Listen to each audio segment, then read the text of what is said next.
갈라디아서 강의 18번째 시간 사라와 하갈의 비유라는 제목으로 말씀 나누겠습니다. 자, 우리가 지난 시간에는 바울이 간증을 통해서 갈라디아 성도들에게 권면을 하죠. 그죠? 너희들 나와 같이 율법의 매인자가 아니라 은혜 안에 자유한 자가 되라. 그죠? 그 너희들의 복이 어디 있느냐? 복이라는 게 뭐냐? 그거는 말씀을 들을 수 있는 게 복이다. 그죠? 외모로 사람을 평가하고 사람 겉으로 보면은 바울이 그렇게 말씀을 전할 만한 그런 모습이 아니었던 것 같아요. 그리고 전에도 말씀드렸지만 바울은 정식으로 사도가 아니었습니다. 그죠? 예수님을 따라간 적이 한 번도 없어요. 정식 사도도 아니었단 말이에요. 그러함에도 불구하고 그들이 그런 외적인 조건을 따지지 아니하고 바울이 전한 복음을 받아들였단 말이에요. 그걸 바울이 뭐라고 하냐면 너희의 복이라고 얘기한단 말이에요. 그래서 정말 말씀을 들을 수 있는 것이 복이다라는 것을 강조하면서, 그리고 내가 다시 너희들을 낳는 해산의 각오가 되어져 있다 그러면서 자기의 간증을 하죠. 그러고 나서 바로 이어서 오늘 본문에 보면 이제 율법을 가지고, 율법으로 그들이 자꾸 돌아가려고 하니까 다시 율법, 다른 말로 그 성경에 쓰여져 있는, 창세기에 특별히 쓰여져 있는 그 말씀을 예를 들어서 거기에 나와 있는 이삭과 이스마엘, 바로 그 엄마인 사라와 하갈의 이야기를 가지고 율법과 은혜가 어떤 관계인지, 우리가 왜 은혜 안에 거해야 되는지를 다시 한번 바울이 설명을 해줍니다. 사실 오늘 본문을 여러분들이 잘 이해하기 위해서는 창세기에 나와 있는 사라와 하갈의 관계, 그 다음에 이삭과 이스마엘이 어떤 사람들인지를 여러분 좀 아셔야 돼요. 그죠? 그래서 우리가 다시 한번 창세기의 내용을 한번 돌아보고, 그러고 나서 오늘 본문에 대한 이야기를 이어서 나가겠습니다. 창세기 16장에 가면 아브라함이 이제 하나님 말씀을 따라서 가나안 땅에 갑니다. 그죠? 내가 너로 큰 민족을 이루게 하리라. 그 큰 민족을 이루려면 당장 아들이 있어야 될 거 아니에요? 자식. 근데 아들이 없었어요. 그럼에도 불구하고 그 약속의 말씀을 믿고 가나안에 갔어요. 근데 10년이 지나도 아내 사라에게서 애가 생기지 않는 거예요. 예. 자, 창세기 16장 1절입니다. 아브라함의 아내 사레는 생산치 못하였고 그에게 한 여종이 있으니 애굽 사람이요 이름은 하갈이라. 사레가 아브라함에게 이르되 여호와께서 나의 생산을 허락지 아니하였으니 원컨대 나의 여종과 동침하라. 내가 혹 그로 말미암아 자녀를 얻을까 하노라 하매 아브라함이 사레의 말을 들으니라. 아브라함의 아내 사레가 그 여종 애굽 사람 하갈을 가져 그 남편 아브라함에게 첩으로 준 때 아브라함이 가나안 땅에 거한 지 10년 후라. 10년을 기다렸음에도 불구하고 주시지 않으니까 그들이 결국 어떤 방법을 택해요? 인간적인 방법을 택해요. 여러분, 동서고금을 막론하고 남자들이 어떤 그 큰 족장이 자기 정부인에게서 아들이 없으면 어떻게 해요? 첩을 들이죠. 그죠? 그거는 뭐 동서고금을 막론하고 어디나 다 하는, 그게 다 인간적인 방법 아닙니까?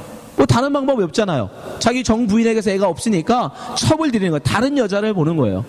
예. 근데 지금 아브라함도 사라도 지금 그 방법을 택하고 있는 거예요. 세상적인 방법, 인간적인 방법, 육체의 방법을 따라서 지금 아들을 얻으려고 그러는 거예요. 왜? 그래야 큰 민족이 된다고 했으니까 아들이 당장 있어야 될 거 아닙니까? 뭐 12명 고사하고 한 명이라도 있어야 뭐 큰 민족이 될지 뭔지 기대할 거 아니에요. 근데 그거를 약속을 붙드는 게 아니라, 하나님 말씀을 붙드는 게 아니라 뭐를? 육체적인 방법, 인간적인 방법, 그저 사람들의 그런 전통 습관을 쫓아서 지금 아내를 취한 거예요. 근데 문제는, 자, 첩으로 들어오니 하갈이 어떻게 해요? 자기에게 애가 생기자 정부인 사라를 시기합니다. 원래 속셈은 자기가 정부인이 되고 싶었던 것 같아. 자, 창세기 17장 18절이죠. 아브라함이 이에 하나님께 그렇게 됐는데도 불구하고, 그건 제가 본문 안 넣느냐. 그러니까 어떻게 하냐면 사라가 그 용납할 수가 없죠. 그래서 하갈을 쫓아내려고 그래요. 쫓아내려고 그래요. 그래서 아브라함이 쫓아냅니다. 하갈 할 수 없이. 근데 천사의 지시로 네가 다시 가서 순복해라, 네 여종에게 순복해라 지시를 받고 하갈이 다시 아브라함의 집에 들어와서 아이를 갖게 되는데 이스마엘은 아들을 낳아요. 그죠? 그래서 이스마엘은 아들이 낳는데 그 후라도 한참 이 이스마엘이 12살이 되도록까지도 아브라함이 애를 갖지 못합니다. 아들을 못 얻어요. 그래서 나중에 하나님께 뭐라고까지 하냐면 이스마엘을 나의 아들로 인정해 주십시오. 하나님한테 그렇게 얘기해요. 자, 창세기 17장이죠. 아브라함이 이에 하나님께 고하되 이스마엘이나 하나님 앞에 살기를 원하나이다. 이로 내 유업을 이을 자 되게 하옵소서라는 뜻이에요. 근데 하나님 뭐라고 하세요? 19절. 하나님이 가라사대 아니라 내 아내 사레가 정녕 내게 아들을 낳으리니 너는 그 이름을 이삭이라 하라. 내가 그와 내 언약을 세우리니 그의 후손에게 영원한 언약이 되리라. 언약이라는 게 뭐예요? 약속, 말씀이에요. 말로 주신, 그죠? 언약이라는 게 말로 주신 약속이잖아요. 언약. 그러니까 그 말을 믿으라는 거예요. 눈에 보이는 이스마엘이 아니라 그냥 말씀으로만 있는, 약속으로만 있는 그 아들을 붙들어라. 네, 그 말이에요. 그래서 결국 이스마엘을 아브라함이 자기 그 유업의 이을 자로 인정하지 않습니다. 그리고 정말 100세가 되어 아들을 얻어요. 사라를 통해서. 그죠? 예, 사라를 얻습니다. 이게 사라를 통해서 드디어 이삭이라는 아들을 얻어요. 근데 중요한 사건이 벌어져요. 이삭이 이제 젖을 뗄 나이가 됐어요. 그 당시 한 4-5 때쯤인데 이삭이 젖을 뗄 쯤이 돼서 큰 잔치를 배설했습니다. 우리나라로 치면 돌잔치 했다고 생각하시면 돼요. 근데 그때 무슨 일이 벌어지냐면 그 당시에 벌써 장성한 거의 16살쯤 되어져 있는 이스마엘이 이 이삭을 희롱하는 것을 사라가 봅니다. 그래서 아브라함에게 저 하갈하고 이스마엘 내쳐라. 내쫓아내라. 저들과 함께 살 수 없다. 그래서 아브라함이 그 일로 고민을 하죠. 예? 근데 하나님 어떻게 하세요? 내쫓으라고 하십니다. 자, 창세기 21장이에요. 아이가 자라매 이삭이에요. 젖을 떼고 이삭이 젖을 떼는 날에 아브라함이 대연 잔치를 베풀었다는 뜻이에요. 배설하였더라. 9절 사라가 본즉 아브라함의 아들 애굽 여인 하갈의 소생이 이스마엘이죠. 이삭을 희롱하는지라. 네, 이삭을 희롱해요. 왜요? 이스마엘은 이미 그때 16살이 된 장성한 아이였고 이삭은 어린아이였잖아요. 네, 이스마엘은 큰 자, 힘 있는 자였고 이삭은 젖먹는 어린아이였어요. 힘없는 자, 연약한 자였어요. 힘 있는 자가 힘 없는 자를 조롱하는 거예요. 핍박하는 거예요. 10절 그가 사라가 아브라함에게 이르되 이 여종과 그 아이를 내쫓으라. 이 종의 아들은 내 아들 이삭과 함께 기업을 얻지 못하리라. 유업을 얻지 못하리라는 뜻이에요. 11절 아브라함이 그 아들을 위하여 그 일을 깊이 근심이 되었더니. 왜요? 인간적으로 낳았지만 그래도 아들이잖아요. 그러니까 데리고 있고 싶었던 거예요. 그도 내 아들로. 왜? 그 당시는 아들이 많으면 많을수록 그게 뭐였어요? 내 재산, 내 힘이었어요. 그죠? 옛날 우리 농사 지을 때도 딸들 많이 나는 거 왜 안 쳐준 거예요? 농사 짓는 도움이 안 되기 때문에 그런 거 아니에요. 아들이 많아야 많은 농사를 지을 수 있고 그래 많은 재산을 가질 수 있기 때문에 그 당시 아들은 곧 힘이었어요. 자기의 재산이었어요. 그래서 그런 아들이라도 버리고 싶지 않았던 거예요. 그런데 하나님 어떻게 해요? 버리라고 하세요. 12절 하나님이 아브라함에게 이르시되 내 아이나 내 여종을 위하여 근심치 말고 사라가 내게 이른 말 뭐예요? 내쫓으라는 말이잖아요. 다 들으라. 이삭에게서 나는 자라야 메시라 칭할 것임이라. 내쫓아버려요. 아브라함의 유업을 잊지 못합니다. 이게 바로 창세기에 나와 있는 사라와 하갈의 이야기, 또 이삭과 이스마엘의 이야기예요. 이 이야기를 오늘 본문에 아브라함이 다시 사도 바울이 다시 설명해 주고 있는 거예요. 제가 오늘 본문에 나와 있는 이 이야기, 지금 사도 바울이 이 이야기를 뭐라고 했냐면 창세기의 그 일은 비유라고 얘기해요. 자, 갈라디아 4장 24절 보세요.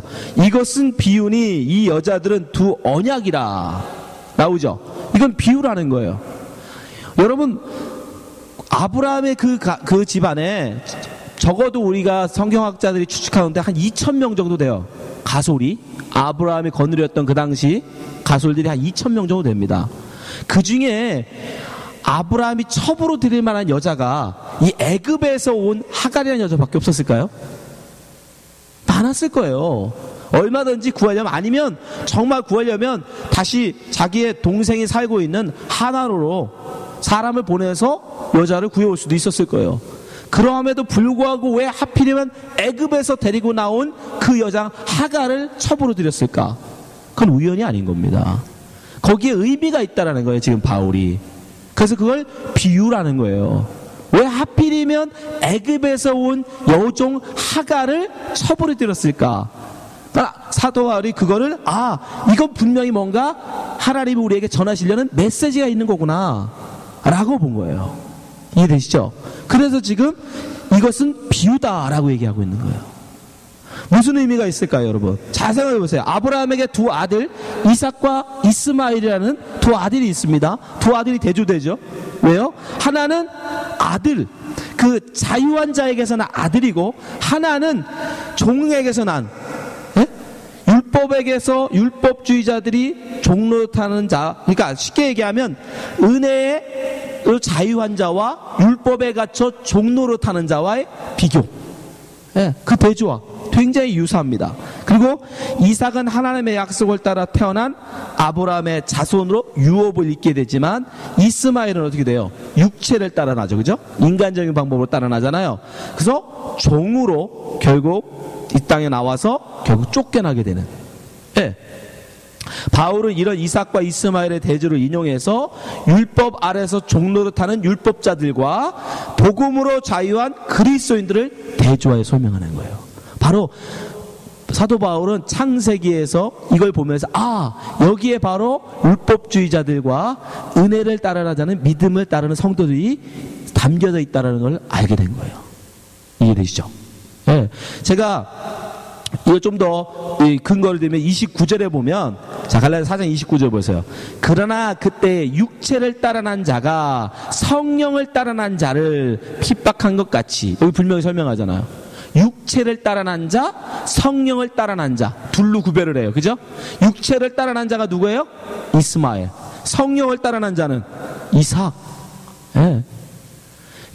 육체를 따라난 자가 지금 바울이 지금 성경을 쓰고 있는 이 갈라디아 지역으로 비교하면 누구예요? 바로 율법주의자들이라는 거예요. 성령을 따라난 자는 바로 자기의 전한 복음을 믿는, 복음을 믿는 그 성도들이라는 거예요. 그 둘로 대조하고 있는 겁니다. 이해되시죠? 이거를 제가 그림으로 한번 다시 도표로 한번 만들어 봤어요. 한번 넘겨줘 보세요. 자, 되게 작구나. 보이세요? 예. 아브라함에게 두 여자가 있다고 그러죠? 사라와, 여러분, 이 갈라디아서 이거 저희들이 가지고 있는 개역, 이 한글이라는 성경은 하가라고 표현이 됐는데, 사실 정확한 표현은 하갈이 맞습니다. 하갈. 창세기에 나와 있는 하갈이라고 표현하는 게 맞아요. 이거는 이 번역을 하실 때 잘못 번역을 하신 거예요. 하가가 아니고 하갈이 맞습니다. 하갈, 이 사라와 하갈이라고 나와 있는데, 사라는 어떤 사람이다? 자유한 자라는 거예요. 정분이었잖아요. 대신 하갈은 종이었어요. 그죠? 또 사라는 누구였어요? 갈대아 우르에서 함께 나온, 아브라함과 함께 나온 동족이었어요. 그죠? 같은 민족. 근데 하갈은 애굽에서 나온 사람이었어요. 애굽에서 자기를 따라 나온 이방인이었어요. 둘로 나눠지죠. 자, 근데 이 두 사람 다음 장 넘겨주세요. 근데 이 두 사람이, 사라는 하나님의 약속만 있죠. 약속, 말만 있어요. 그죠? 내가 너로 아들을 얻게 할 거야 라는 약속의 말씀, 그걸 기다리고 결국 그 약속을 기다림으로 말미암아 이삭이라는 아들을 얻게 되고, 하갈은 인간적인 방법으로 이스마엘을 얻게 되죠. 그죠? 근데 아까도 말씀드린 다음 장, 근데 세상적으로 보면 이스마엘이 어때요? 훨씬 더 장성하고 힘 있는 사람이에요. 그잖아요. 벌써 이삭이 이제 막 젖을 뗐을 때 이스마엘은 저거 16살이니까 세상적으로 보면 훨씬 더 큰 자, 힘 있는 자. 세상 말로 하면 그가 왕인 거예요. 왜? 세상은 힘 있는 자가 힘 없는 자를 다스리잖아요. 그러니까 세상적으로 보면 이스마엘이 오히려 육체를 따라난 자가 은혜, 말씀을 따라난 아들을 핍박하더라는 거예요. 조롱하더라는 거예요. 이해되시죠? 네. 지금 사도 바울이 그렇게 설명하죠. 근데 문제는 세상적으로 보면 이스마엘이 왕 같고 힘 있는 자고 성공한 것처럼 보이지만, 그리고 은혜 있는 아들들을 핍박하고 조롱하고 그렇게 하지만, 그러나 결국에는 그 핍박을 당하는 이삭은 유업을 이어요. 그죠? 그러나 이 세상에서 왕같이 힘 있는 자로 살던 이스마엘은 쫓겨나더라는 거예요. 예, 이거 굉장히 중요한 거예요. 그리고 다음 장 넘겨주세요. 사도 바울이 무엇을 설명하냐면, 저렇게 말씀을 쫓아, 성령이 우리에게 전하시는 말씀, 약속을 쫓아 믿음으로 살아나가는 자들을 위에 있는 예루살렘에 속한 자들이라고 그래요. 위에 있는 예루살렘. 예. 그 위에 있는 예루살렘이라는 건 뭐냐면 약속의 땅이라는 거예요. 쉽게 얘기하면 천국에 사는 자들. 반대로 하갈, 육체, 인간적인 방법으로 세상의 왕, 세상에 힘 있는 자, 세상의 권력을 원하는 이러한 이스마엘, 이런 하갈 같은 사람들은 지금 있는 예루살렘에 있는 자들이라는 거예요. 근데 지금 있는 예루살렘이라는 게 뭐냐면, 그 당시에 이 사도 바울이 이 갈라디아서를 쓰고 있을 때, 여러분, 예루살렘이 어떤 예루살렘이에요? 은혜로 오신 예수님을 돌로, 십자가에 못 박아 죽이고, 그죠? 율법을 쫓은 자들이잖아요. 그래서 신의 산이라고 그러는 거예요. 신의 산이 율법을 준 산이잖아요. 율법의 산. 그러니까 그들은 은혜를 거부하고, 지금 있는 예루살렘이라는 건 뭐냐면 은혜를 거부하고 율법으로 사는 사람들 얘기하는 거예요. 근데 그들은 어떻게 된다? 쫓겨나죠. 유업을 잊지 못해요. 그 우리말로 하면 지옥 간다는 뜻이죠. 지금 바울이 그렇게 요약하고 있는 거예요. 오늘 본문에서.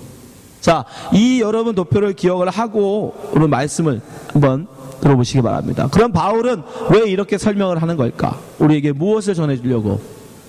여러분, 우리는 하나님 앞에 지금 나와 있는 것처럼 아들을 낳는 두 가지 방법이 있다라는 거예요. 첫 번째 방법은 뭐예요? 성령의 그렇죠. 인간적인 방법. 하갈처럼 인간적인 방법. 나의 노력, 나의 힘을 쫓아서 낳는 방법이 있고, 또 다른 방법은 하나님의 은혜를 붙들고 약속의 말씀을 붙들고 낳는 방법. 다른 말로 하면 그게 뭐예요? 율법이냐 은혜. 우리의 신앙생활, 우리의 구원에 이르는 길이 우리 앞에 두 가지가 있는 겁니다. 여러분 앞에 은혜로 하나님 앞에 설 것이냐, 아니면 내 노력, 내 힘 통해서 율법으로 하나님 앞에 설 것이냐. 여러분, 율법이라는 게 단지 여러분 유대교라는 어떤 그런 것만 생각하지 마세요. 제가 늘 말씀드리지만, 지난 시간에 말씀드렸잖아요. 우리의 신앙, 인간은 본능적으로 자기의 신앙생활을 뭐 한다? 형식화한단 말이에요.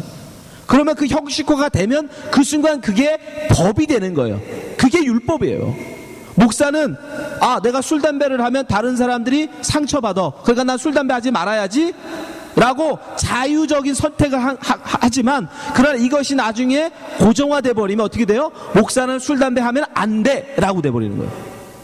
그러면 이제는 나는 내가 자의적인 선택이 아니라 안 된다라는 그 법, 그죠? 목사는 술 담배 하면 안 돼라는 어떤 그런 법적인, 율법적으로 나는 이제 술 담배를 할 수 없는 자가 되는 거죠. 그걸 법 아래 갇힌 자라고 하는 거예요. 그건 그 법이 나를 가둔 거죠. 내가, 여러분, 자유라는 건 내가 할 수도 있고 안 할 수도 있는데 안 하는 게 자유지, 할 수 없어서 안 하는 걸 자유라고 합니까? 그건 자유가 아닌 거예요. 그죠? 여러분의 신앙이라는 게 그렇다는 거예요. 집사는 이래야 돼 라는 게 처음에는 자기의 선택적인 것 같지만, 이것이 어느 정도 시간이 지나보면 집사는 이런 라고 자기를 가둬버린단 말입니다. 그걸 율법주의라고 그러는 거예요. 그 율법주의. 단지 구약의 성경에 나와 있는 뭐 돼지고기 먹지 마라, 뭐 먹지 마라 이런 게 율법이 아니라, 그건 너무 옛날 거고, 지금 우리의 신앙생활에서도 여러분 은혜로 가지 아니하고 율법으로 가는 게 있단 말이에요. 우리 앞에. 그러니까 우리의 신앙생활 여러분이 잘 생각하셔야 돼. 은혜로 갈 것이냐 아니면 율법으로 가느냐. 내 신앙이 지금 어디로 가고 있는지.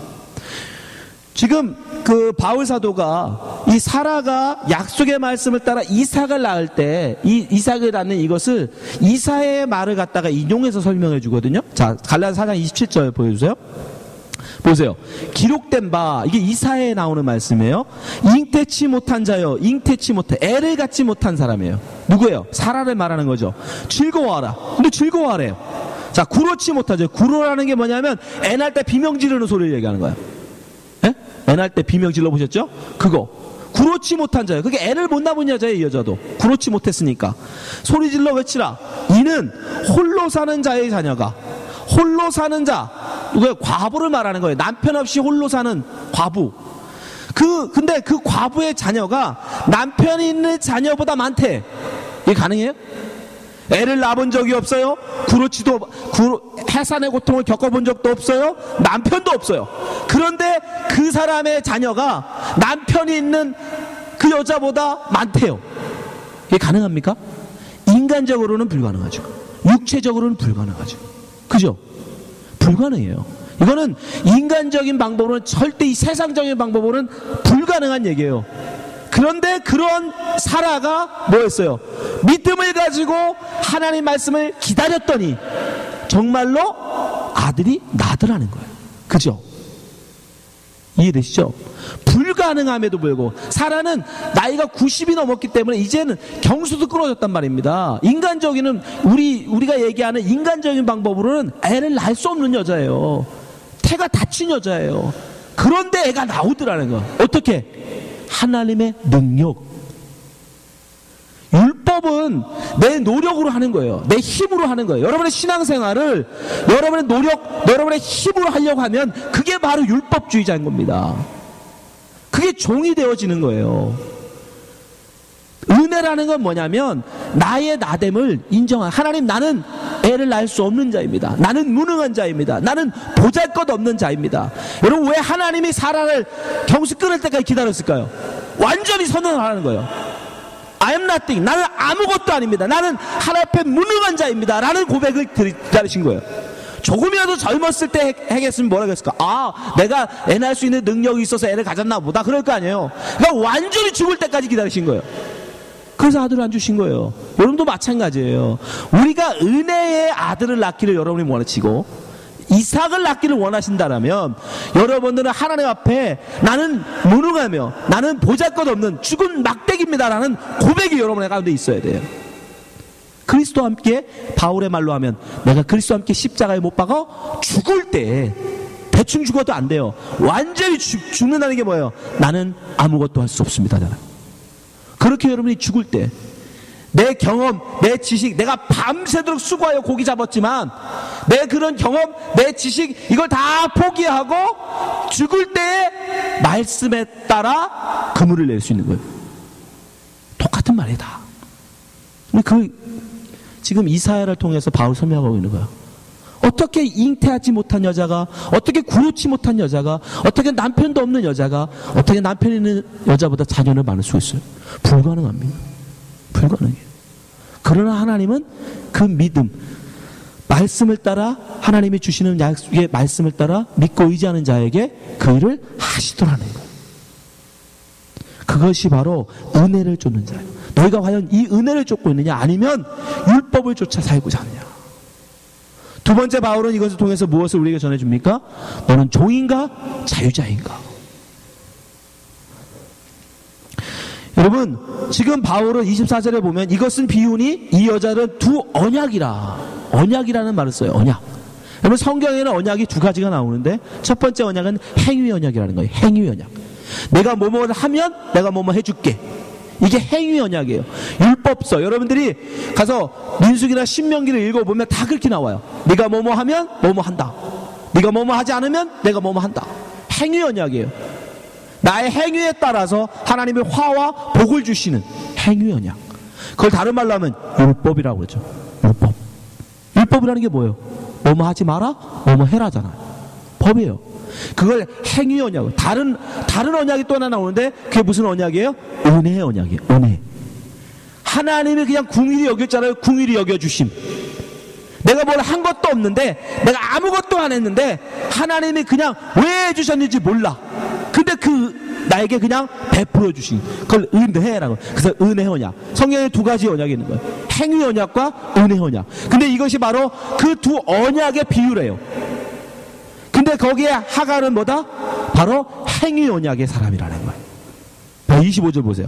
이 하갈이에요. 하갈은 아라비아에 있는 시내산으로 지금 있는 예루살렘과 같은 데니 저가 그 자녀들로 더불어 종노릇하고. 왜 종이라는 말이 나와요? 율법이 나오면 율법은 반드시 우리를 뭐 만든다? 종으로 만들죠. 아까 말씀드렸잖아요. 법이라는 걸로 만들면 반드시 우리는 법 아래 갇히게 되기 때문에 그걸 성경은 종이다라고 얘기해요. 갈라디아 4장 3절에도 얘기하죠. 이와 같이 우리도 어렸을 때는 이 세상 초등학문 아래 있어 종노릇하 있더니. 초등학문이 아까 뭐라고 그랬죠? 저번에 율법이라고 그랬죠. 율법이 우리를 은혜로 이끌어가는 초등학문이라고 그랬잖아요. 그러니까 율법이라는 건 반드시 우리를 종으로 삼는단 말입니다. 그러나 그 반대 사라는 은혜 언약 아래 있다는 거예요. 은혜 언약. 보세요. 26절.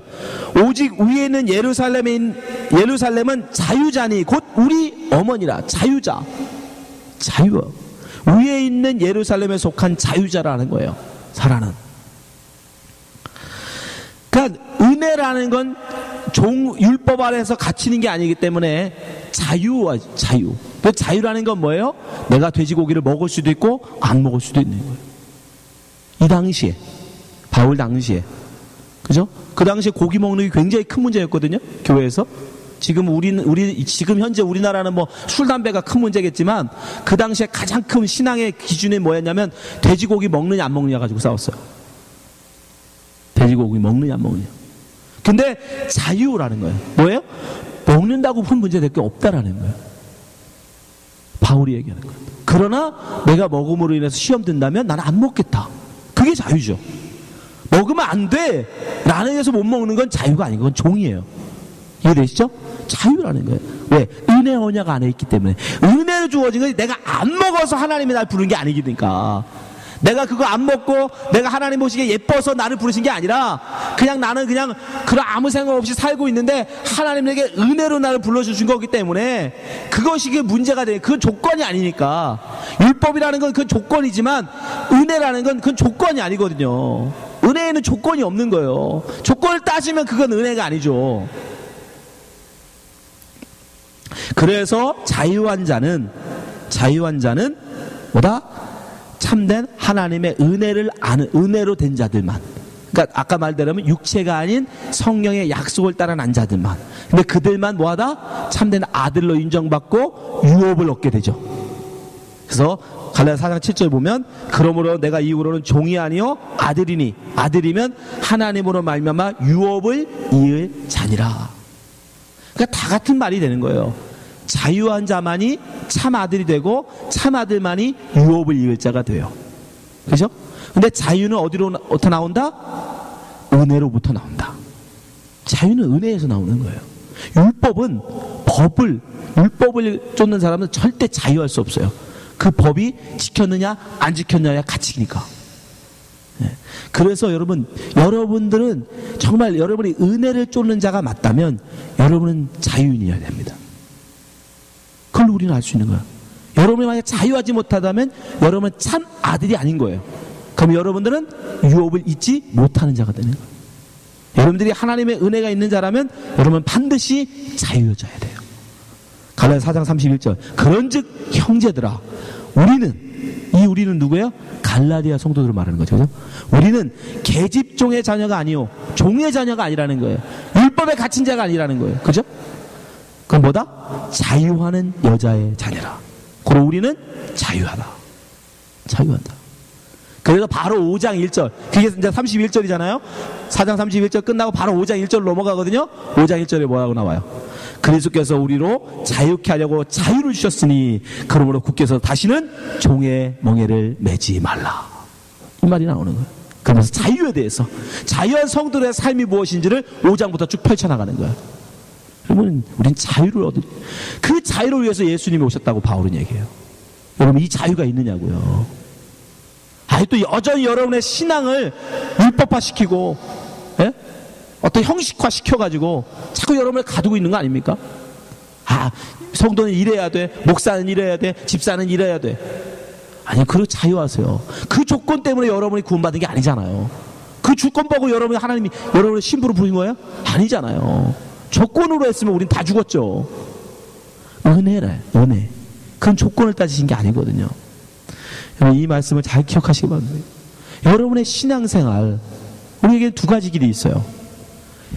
율법을 쫓아 우리 행위, 율법적인 것으로 하나님 앞에 나가려고 하는 방법. 또 다른 방법은 그냥 아무도 보는 건 없지만 말씀, 은혜만을 쫓아 나가는 방법. 근데 은혜로 앞에 여러분이 나가려면 어떻게 해야 된다? 반드시 내가 죽어야 된다라는 거예요. 내가 죽어져요. 나는 할 수 없습니다. 나는 애를 낳을 수 없는 여자입니다. 라는 자기의 부인이 있어야 돼. 그런 자만이 하나님의 능력으로 우리는 하나님 앞에 약속의 아들을 낳을 수 있는 거예요. 반대로 율법을 쫓는 자는 뭐예요? 자기의 모든 것들 내 힘으로 내가 할 수 있어 라고 생각하는 거예요. 나는 하나님이 마음에 들어 하시는 그런 모습을 살 수 있어 라고 하는 거예요. 근데 여러분, 이게 당연히 우리 은혜를 살아야지 라고 생각할 것 같지만 그렇지 않아요. 왜요? 세상적으로 보면 이 율법으로 사는 자들이 뭐예요? 이스마엘을 낳는다니까요. 힘 있는 자, 에? 세상에서 왕 같은 자, 세상에서 폼나게 산단 말입니다. 여러분, 율법적으로 살아보면 힘들지만 훨씬 세상 사람들이 멋있게 알아줘요. 제가 여러분 매일 일주일에 막 3일씩 금식 기도하면서 새벽 막 2시부터 나와가지고 매일마다 새벽 기도 막 하고, 여러분 그래 보세요. 그럼 여러분 저한테 와서 막 맨날 머리 디밀거려? 기도해달라고? 그래서 능력 있는 종이라고. 인간은 그러게 돼 있어요. 뭔가 저쪽으로 봤을 때 율법적인 그런 삶을 살는 사람들, 예? 그런 삶을 사람 보면 왠지 뭔가 능력이 있을 것 같고, 왠지 저 사람은 굉장히 하나님의 굉장히 사랑을 받을 것 같고, 하나님부터 막 직통계시 막 들을 것 같고. 인간은 그래요.